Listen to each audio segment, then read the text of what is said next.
నమస్తే అండి. మా లా ప్రోగ్రామ్కి స్వాగతం. మేము అనేక అంశాల మీద, లాకు సంబంధించిన అంశాల మీద గతంలో అనేక వీడియోస్ చేయడం జరిగింది. దాంట్లో గత వీడియోలో మేము ప్రామిసరీ నోట్ గురించి చెప్పడం జరిగింది. అంటే ప్రామిసరీ నోట్లో కొన్ని అంశాలు మాత్రమే చెప్పడం జరిగింది. ఈరోజు దానికి కొనసాగింపుగా ఈ వీడియోని మేము చేస్తున్నాము. అయితే ప్రామిసరీ నోటు రాసుకునే సందర్భంలో మేము చాలామంది మాకు కొన్ని ప్రశ్నలు అడిగారు. అవి ఏంటంటే ప్రామిసరీ నోటు మీద ఎంత వడ్డీ రాయాలి, అలాగే ప్రామిసరీ నోటుని బదలాయించవచ్చా, అలాగే ప్రామిసరీ నోట్లో కొట్టివేతలు కానీ ఏదైనా దిద్దుబాటు చేయాలి అనుకుంటే పనిచేస్తుందా, ఇవి అలాగే ప్రామిసరీ నోటుకు సంబంధించి దావా వేసే సందర్భంలో ఎక్కడ ఫైల్ చేసుకోవాలి, దానికి సంబంధించి ఎవరైతే ప్రామిసరీ నోటు రాసిచ్చిన మనిషికి లీగల్ నోటీస్ ఇవ్వాలా అనే అంశాల మీద మమ్మల్ని చాలామంది సంపాదిస్తాం. మొట్టమొదటిసారిగా చాలామందికి ఉన్న ప్రశ్న ఏంటంటే వడ్డీ. ప్రామిసరీ నోటు మీద మీరు వడ్డీ సంబంధించి ఎంతవరకు రాయాలి అని అడుగుతున్నారు. కామన్గా ఏంటంటే బ్యాంకుకు సంబంధించి 6% వడ్డీ అనేది నడుస్తూ ఉంది. అయితే ఈ మధ్యకాలంలో జరిగిన సవరణను బట్టి మామూలుగా కొన్ని బ్యాంకులు ఏవైతే ఉన్నాయో, అంటే బ్యాంకులు అంటే నేషనలైజ్డ్ బ్యాంకులు కానీ, అలాగే కొన్ని కోఆపరేటివ్ బ్యాంకులు కానీ, ఈ బ్యాంకులు ఏవైతే ఉన్నాయో ఎంత వడ్డీ వేస్తాయి అనే దాని మీద కూడా మీరు అంతవరకు వడ్డీ వేసుకోవచ్చు. ఉదాహరణకు ఇప్పుడు కామన్గా ఈ కోఆపరేటివ్ బ్యాంకులు కానీ, అలాగే గ్రామీణ బ్యాంకులు కానీ, ఇవన్నీ కూడా 18% వడ్డీ వేస్తూ ఉన్నాయి. అలాగే చట్టపరంగా చూసుకున్నట్లయితే ఇది 24 వరకు చట్టసమ్మతంగానే భావించవచ్చు. అంటే 24% అంటే ₹2 వడ్డీ అనేది చట్టసమ్మతంగా ఉండే అవకాశం ఉంది. కాబట్టి ఏంటంటే మీరు ఏదైనా సరే వడ్డీ రాయదలుచుకున్నప్పుడు మీరు అక్కడున్న అంటే ఒకసారి మీరు నెట్లో చూసుకున్నట్లయితే ఆర్బీఐ ఎంత గైడ్లైన్స్ ఇచ్చింది, అంతేకాకుండా దీనికి సంబంధించిన వడ్డీ సుమారుగా మీ అంటే గ్రామీణ ప్రాంతంలో అంటే గ్రామీణ బ్యాంకులు కానీ లేదా సహకార సంఘ బ్యాంకులు ఎంత వేస్తాయి అనేది కనుక్కొని దాని ప్రకారం వేసుకోండి. ఎవరైనా సరే అత్యధికంగా వడ్డీ కనుక తీసుకున్నట్లయితే దాని కోర్టు ద్వారా మీరు తగ్గించుకునే అవకాశం ఉంది. అలా కాకుండా ఈ మధ్య మనం పేపర్లో చూస్తూ ఉన్నాము, వడ్డీ విషయానికి వస్తే ₹10 వడ్డీ, ₹20 వడ్డీ, అలా ₹50 వడ్డీ అని చెప్పి మనీ లాండరింగ్ అనేది జరుగుతూ ఉంది. అలాంటి మీరు పీడించబడితే మాత్రం మీరు పోలీస్ స్టేషన్లో కంప్లైంట్ చేయొచ్చు. అంటే మనం తీసుకునే అంటే ఇచ్చే డబ్బులు కానీ అలాగే తీసుకునే వడ్డీ కానీ న్యాయసమ్మతంగా ఉండాలనేది ఈ చట్టం యొక్క ముఖ్య ఉద్దేశం. ఇకపోతే దీనికి సంబంధించి చాలామంది ఉన్న ప్రశ్న ఏంటంటే ప్రామిసరీ నోటు రాసాము, లేదా ఒక వ్యక్తి రాసి మనకు ఇచ్చిన సందర్భంలో కొన్ని సందర్భాల్లో అనివార్య కారణాల మూలంగా దాన్ని దిద్దుబాటు చేయడం జరుగుతూ ఉంది. దీని గురించి ఈ నెగోషియబుల్ ఇన్స్ట్రుమెంట్ చట్టం సెక్షన్ 87లో కూడా చెప్పబడింది. అయితే మీరు సంబంధించిన ప్రామిసరీ నోటు మీ దగ్గర ఉన్నప్పుడు ప్రామిసరీ నోటుని కనుక దిద్దుబాటు చేయాలన్నప్పుడు మీరు ప్రామిసరీ నోటు రాసి ఇచ్చిన వ్యక్తి యొక్క పర్మిషన్ తీసుకోవాలి. అతనికి తెలియకుండా మీరు కనుక ప్రామిసరీ నోటు రాసినట్లయితే అది దురుద్దేశపూర్వకంగా ఉందని భావిస్తే మాత్రం అది చెల్లదు అని చెప్పి మనం అర్థం చేసుకోవాలి. అయితే కొన్ని సందర్భాల్లో అది అంటే ఆ యొక్క పర్సన్ ఎవరైతే ఉన్నారో అతను అందుబాటులో లేనప్పుడు అతనికి చెడు ఉద్దేశం లేకుండా, అంటే ఉదాహరణ మనం చూస్తూ ఉంటాం, ₹10,000 ఉన్న ప్రామిసరీ నోట్ని ₹1,00,000 చేయడం, దిద్దడం, అలాగే కొన్ని ఎక్కువ అమౌంట్ రాయడం ఇలా జరుగుతూ ఉంటాయి. అంటే దాన్ని దిద్దుబాటు చేయడం జరుగుతూ ఉంటుంది. సో అలాంటి దిద్దుబాటు అక్రమంగా కనుక మీరు జరిగినట్లయితే అది నేరం అని చెప్పేసి చెప్పవచ్చు అన్నమాట. ఉద్దేశపూర్వకంగా ఉన్నట్లయితే అది చేసుకోవచ్చు. లేదంటే ప్రామిసరీ నోటు రాసి ఇచ్చిన వ్యక్తి అక్కడ ఎన్ఆర్ చేయాల్సి వస్తుంది. ఉదాహరణకు ఒక ఏదైనా డబ్బులు మీరు ఇచ్చినప్పుడు అక్కడ కొన్ని సందర్భంలో కొంచెం తప్పు జరుగునైతే అక్కడ యొక్క సిగ్నేచర్ తీసుకోవాల్సిన ఆవశ్యకత ఎంతైనా ఉంది. దీనికి సంబంధించి అనేక మార్పులు చేర్పులు జరిగిన సందర్భంలో ఏదైనా సరే ప్రామిసరీ నోటు అస్తవ్యస్తంగా ఉంది, ప్రామిసరీ నోటు యొక్క స్వరూపాన్ని మార్చితే కనుక అది చెల్లదు అని చెప్పి జవహర్ ట్రేడింగ్ కార్పొరేషన్ వర్సెస్ కేకే రామదాస్ అనే కేసులో కేరళ హైకోర్టు వారు జడ్జిమెంట్ ఇవ్వడం జరిగింది.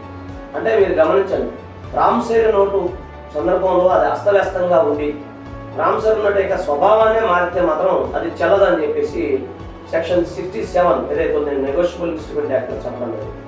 కాబట్టి ఎవరైనా సరే ప్రామిసరీ నోటు దిద్దుబాటు విషయంలో కానీ, అలాగే ప్రామిసరీ నోటు దాన్ని అస్తవ్యస్తంగా మార్చడం కానీ, దాని యొక్క రూపురేఖలు కనుక మార్చినట్లయితే అది చెల్లదు అని చెప్పేసి మీరు గమనించాలి. లేకపోతే చాలా మందికి ఒక డౌట్ ఏంటంటే, సరే సార్ ప్రామిసరీ నోటు మేము తీసుకున్నాము, పలానా ఆయన మాకు డబ్బులు ఇవ్వట్లేదు, మరి ఏం చేయాలి అని చాలామంది డౌట్ వస్తుంది. మీరు చేయాల్సింది ఒకటేనండి, ప్రామిసరీ నోటు కనుక రాయించుకొని మీ దగ్గర ఉన్నప్పుడు ఆ ప్రామిసరీ నోటుకి సంబంధించి ఎవరైనా సరే మీకు డబ్బులు ఇవ్వకపోతే మీరు దగ్గరలో ఉన్న న్యాయవాదిని సంప్రదించి ముందుగా దానికి సంబంధించి లీగల్ నోటీస్ అనేది ఖచ్చితంగా ఇవ్వాల్సిందే. మీరు కనుక లీగల్ నోటీస్ కనుక ఇవ్వకపోతే అది ప్రాబ్లం అయ్యే అవకాశం ఉంది.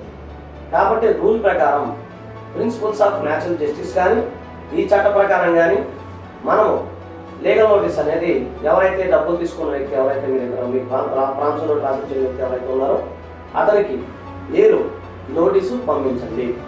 పంపించిన తర్వాత దానికి కొంత సమయము దానికి సంబంధించిన కొంత వ్యవధి మీరు ఇవ్వాలి.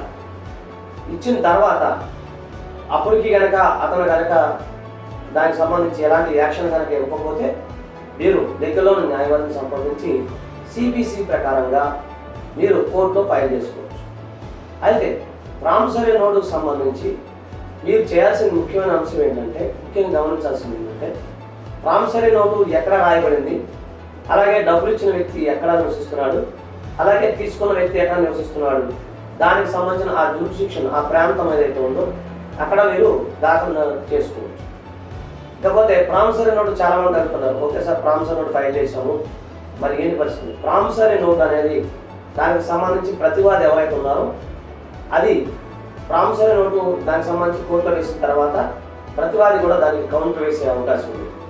తర్వాత కోర్టు వారు దాన్ని విచారించి నిజంగా దాని మీద సంతకాలు నిజమైనయా, ప్రామిసరీ నోటు ఎక్కడ రాయబడింది, దానికి సంబంధించిన మొత్తం సాక్ష్యాధారాలను పరిశీలించి మీకు డిగ్రీ ఇచ్చే అవకాశం ఉంది. కాబట్టి ప్రామిసరీ నోట్ రాసుకున్నప్పుడు ఒకసారి మనం గతంలో చెప్పుకునే అన్ని అంశాలని ఒక 2 నిమిషాలు మనం మళ్ళీ చర్చించుకున్నాం. ప్రామిసరీ నోట్ అనేది దీనికి సంబంధించి ప్రామిసరీ నోట్ అనేది రుణపత్రం మాత్రం, వాగ్దాన పత్రం అనేది మనం గమనించాలి. కండిషనల్గా ఉన్న ప్రామిసరీ నోట్ అనేది చెల్లదనేది మనం గమనించాలి. అలాగే ప్రామిసరీ నోట్ రాసే సందర్భంలో కొన్ని జాగ్రత్తలు మీరు తీసుకోవాలి. అవేంటంటే, ప్రామిసరీ నోట్కి సంబంధించి రెవెన్యూ స్టాంపు మీరు దాని మీద అందించి రెవెన్యూ స్టాంపుకి యువతల నుంచి అవతల వైపు సిగ్నేచర్ క్లియర్గా ఉండాలి. రాసే సందర్భంలో మీరు క్లియర్గా ఎవరు ఫలానా ఆయనకి రాసిస్తున్నాడు, ఫలానా ఆయన పేరు, ఆయన వివరాలు అవన్నీ కూడా రాసి ఇస్తున్నారు. అలాగే సొమ్ము ఎందుకు తీసుకున్నారు, కొన్ని సందర్భంలో ప్రామిసరీ నోట్ అనేది రుణపరంగా కాకుండా కొన్ని సందర్భాల్లో సేవల పరంగా కానీ, లేదా కొన్ని సందర్భాల్లో వారికి ఇచ్చే అంశాల్లో ఇచ్చిపుచ్చుకునే సందర్భంలో లెక్కల్లో కానీ ప్రామిసరీ నోట్ రాసుకోవచ్చు. కాబట్టి ప్రామిసరీ నోట్ అనేది ఓన్లీ ఈ ద్రవ్య సంబంధమైనది. అలాగే ప్రామిసరీ నోట్ అనేది ట్రాన్స్ఫర్ చేసుకోవచ్చు.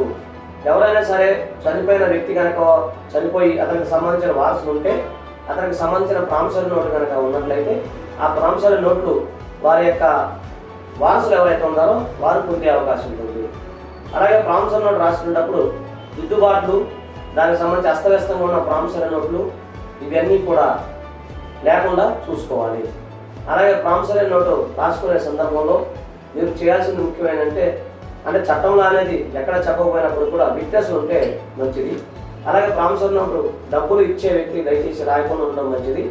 ఎవరైతే తీసుకున్న వ్యక్తి వ్రాసి ఇచ్చినా లేదా వ్రాయించి ఇచ్చినా అంటే స్క్రైబ్ అంటారు, ఎవరైతే స్క్రైబ్ థర్డ్ పర్సన్ ఎవరైతే ఉన్నారో అతని చేత మీరు వ్రాయించి ఇచ్చినా సరే లేదా వ్రాసి ఇచ్చినా చేసుకోవచ్చు. అలాగే ప్రామిసరీ నోటు యొక్క వ్యాలిడిటీ అనేది 3 years లోపు ఉంటుంది. ఎవరైనా సరే 3 years తర్వాత దాన్ని ఎక్స్టెన్షన్ చేసుకోదలుచుకుంటే 2 మార్గాలు అవలంబించవచ్చు. ఒకటి, ప్రామిసరీ నోట్ అనేది మీరు 3 సంవత్సరాల తర్వాత దాని కనుక ఎండార్స్ చేసినట్లయితే ఎండార్స్ చేసిన తేదీ దగ్గర నుంచి 3 years వరకు ఉంటుంది. లేదా ఆ ప్రామిసరీ నోట్లో కొత్త ప్రామిసరీ నోట్ రాసుకుని దానిని ఎక్స్టెన్షన్ చేసుకోవచ్చు. సో ఇవన్నీ కూడా మీరు మొత్తం గమనించి ప్రామిసరీ నోట్కి సంబంధించిన జాగ్రత్తలు వహించి మీరు జాగ్రత్తగా దీనికి సంబంధించి ఈ వీడియోని 10 మందికి షేర్ చేసి అలాగే మా ఛానల్ సబ్స్క్రైబ్ చేస్తారని ఆశిస్తున్నాను. ధన్యవాదాలు.